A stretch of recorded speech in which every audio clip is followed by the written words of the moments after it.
Hey second graders, how you doing? Mr. Bell here. Ready to start a new project? Alright, well let's go. Hey, first let's talk about this. I want to talk about foreground, middle ground, and background. Let's look at these 3 sheets of paper and do a little review about these things. Is the red paper in the foreground, middle ground, or background? What's your answer? If you said foreground, you're correct. What about the orange paper? Foreground, middle ground, or background? Yep, background. You're correct. Which leaves the pink paper to be in the middle ground. So we have foreground, middle ground, background. That should be a review for you because we went over this in second grade, first grade too, maybe even a little bit in kindergarten. Here's another example. This is from a page from a storybook called Hotel Bruce. Really great illustrations in here. Now let's look at this picture. So the bus full of elephants would be in the foreground, middle ground, or background? Yep, foreground. That means that this tree right here, this little mound house, these trees, they'd be in the foreground, middle ground, or background. If you said middle ground, you're correct. And that leaves the trees way off in the distance, way back there. They are in the background. Correct. All right, super. So let's take a look at what you're going to be doing today. We're going to be making a bubble letter. We made bubble letters last year when you drew and cut out the JES and glued them to the paper. But this time you have to add some middle ground and background. It's a little more challenging. Your letter's going to be really big. I selected an A for my letter because my first name's Alan. You can use the first letter of your name if you want, or your last name, or someone from your house, or your pet's name. It doesn't matter what letter you choose, just pick a letter.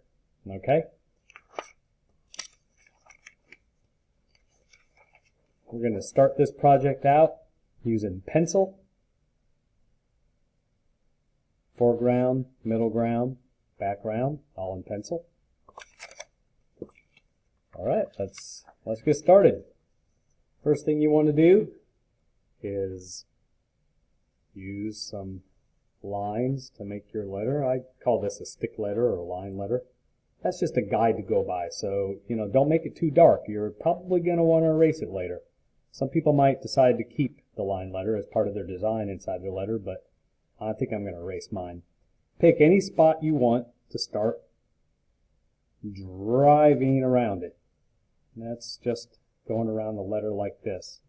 Next to it, but not touching the stick letter. Pretend you're on a bicycle, driving around the letter and you're leaving some tracks behind. And stop where you started. If you have a letter that has an inside part, don't forget to do that. A lot of you will have letters that don't have an inside part. So, for instance, let's say you use the letter J.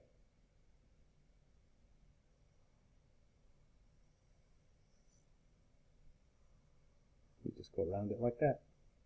Boom, all done. Okay, let's go back here. I'm going to erase this letter now.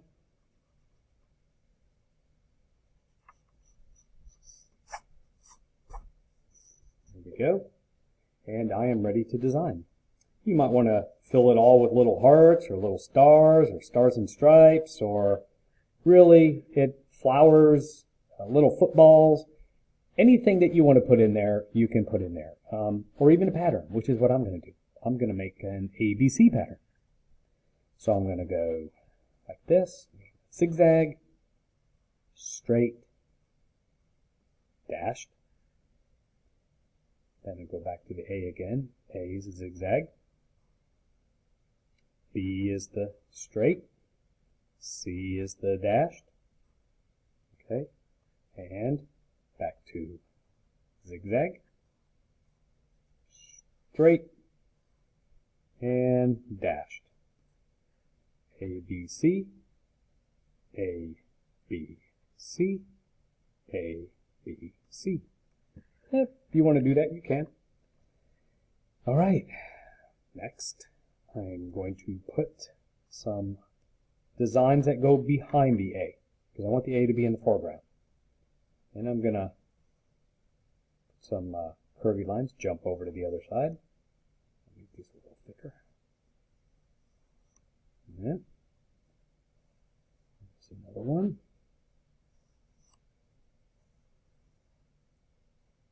Curvy lines all going behind, and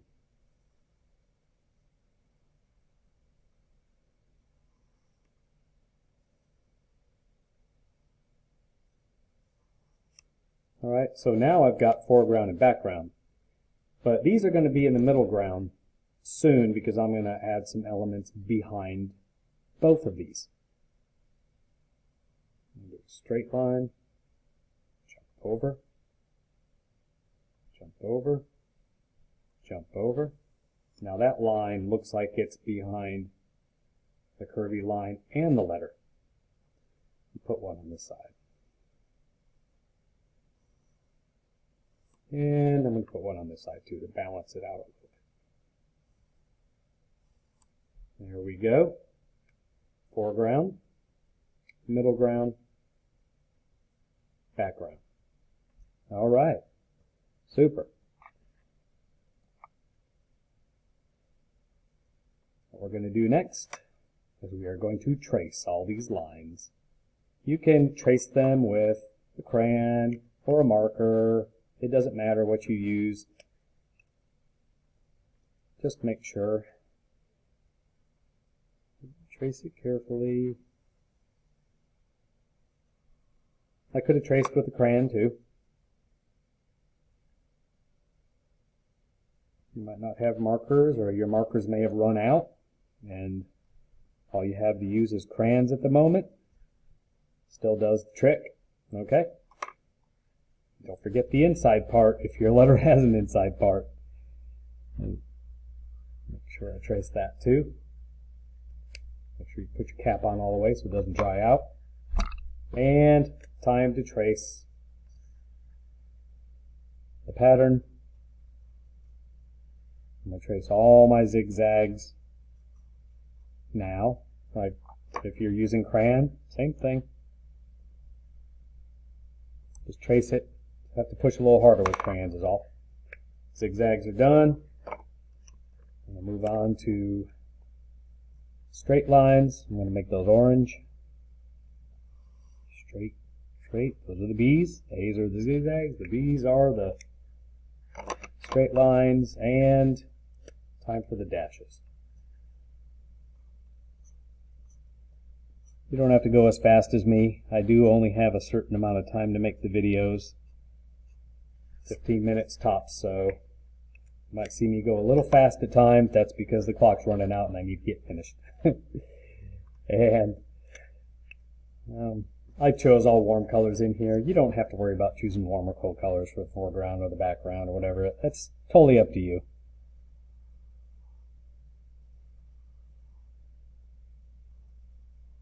Do the curvy lines green.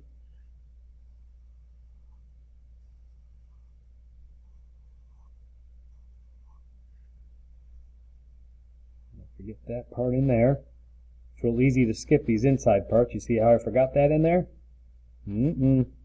Very easy to forget that part. I do all the time. Always making mistakes like that. I forgot this part here. That's why you want to take your time. And I think I'm going to use brown back here.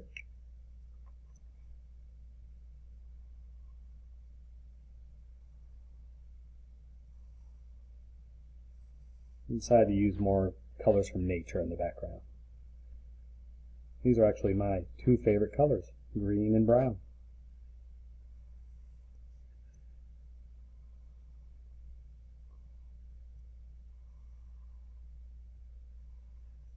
Look at that. There we go. That's what I want you to do first.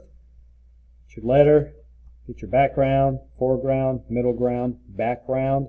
That creates what's called depth, the deepness of something. But this is the kind of depth from front to back, or top to bottom. Okay. Well, when you're done with that part, then you can start thinking about what colors you want to use to color inside. Okay? So I have already started coloring one, and it takes a while to color these in, but whoa, it really looks good when you're finished. So keep that in mind. I colored pink inside my letter because I really want it to pop, and I colored a yellow-green in between my green lines. It's a great color. And I used a blue-green color in the background, which is what I'm still working on. This part here and here, and that'll all be finished. So I'm going to go ahead and, I'm not coloring too hard, but not too softly. And if you color kind of medium, it shows up good, but it doesn't hurt your hand too much to color it in. Some people like to color harder than this, and that's okay. If you want to color it harder, it'll come out darker. You'll get a different value of the color.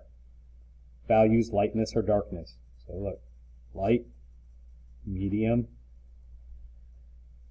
dark. So these are different values of the same color. But get this all colored in. Careful on the edges. Hold your paper down when you're coloring the edges.